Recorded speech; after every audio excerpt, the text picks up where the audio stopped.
All right, guys, so we're getting into this little this little, oh, what is this thing? Box elder right here. And I want to show you, I guess I'm going to call this lanyard climbing a tree. So this is kind of a first step that I want to go over. Sorry, I got white flies in my mouth. So a lot of beginners that have never done this before and they're trying to figure it out, they'll either try to throw their line way up there because it's the highest point, which isn't bad and you can do that, but this thing's so dense, you're just gonna fight a lot. The other thing is they'll often go to the easiest branch, which would be this one right here.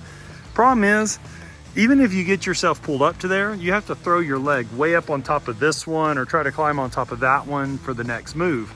So I usually try to find that middle ground, like this one right here.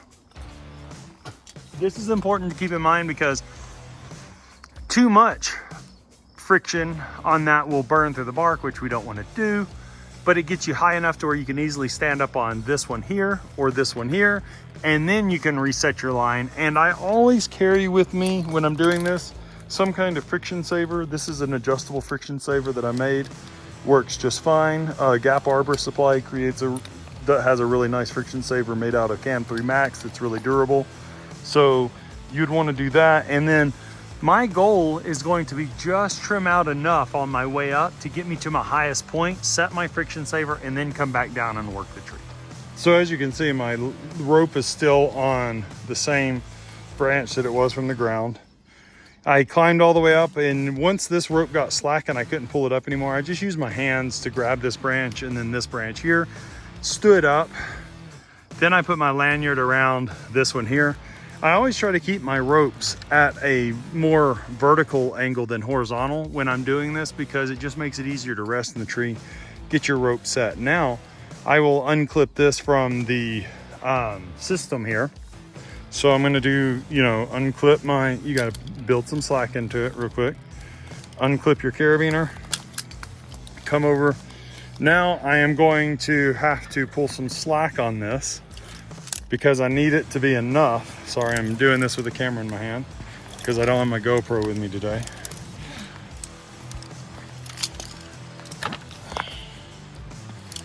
And now the question's going to be to look up in the tree now that I have some slack. So you want to kind of have an idea before you pull your slack so you know how much to pull.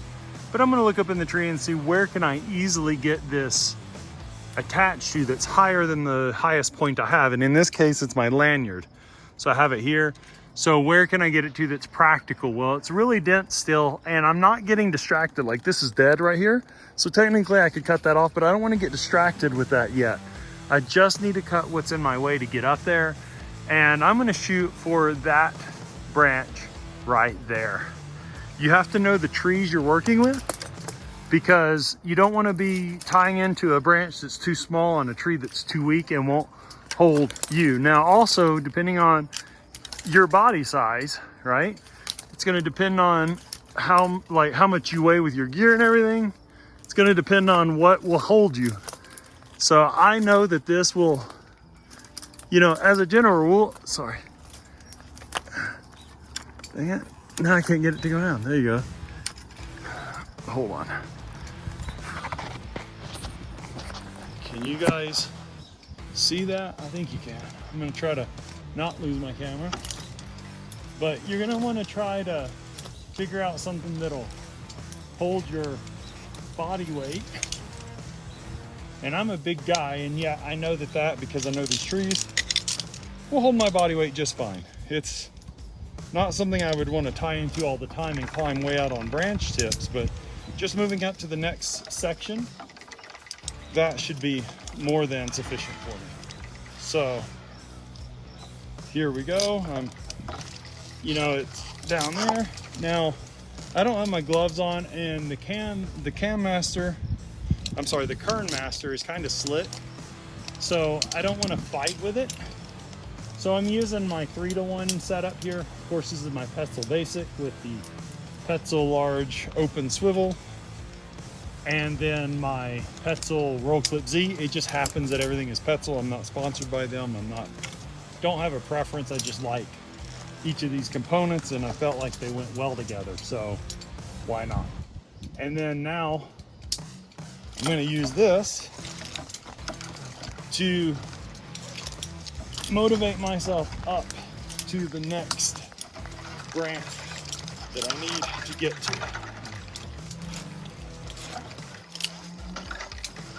And that way I can easily get up to this position. Once again, just retiring whatever's like in my face or right in my movement way.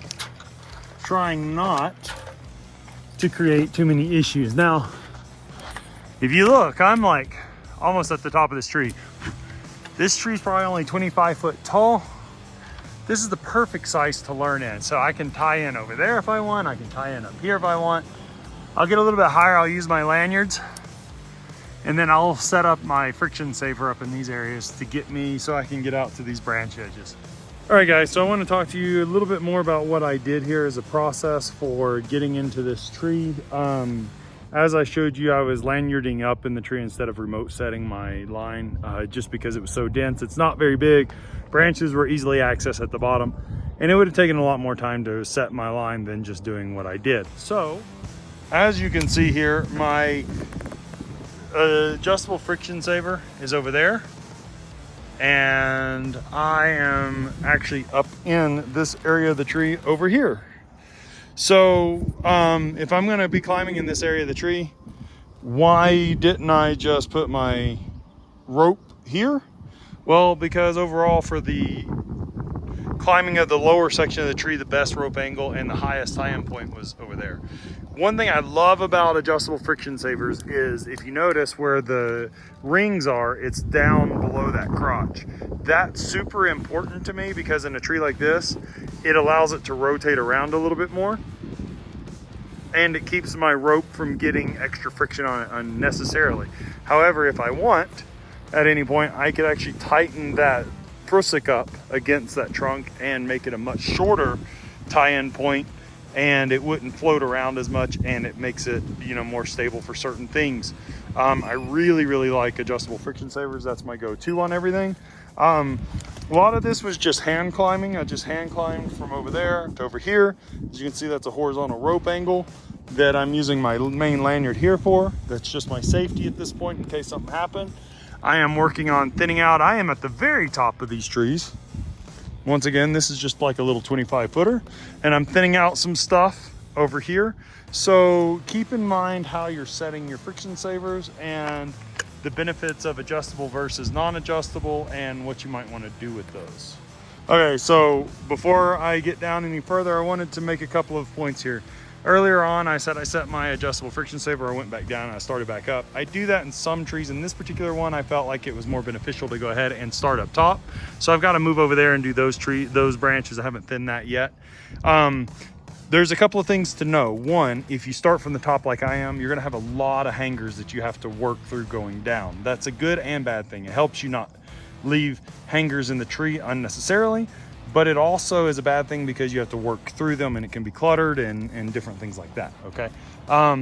There's not really a right or wrong way. I tend to do whatever I feel is best in the circumstance and situation, and then I just work from there. So I have a long lanyard. I know a lot of guys don't like them.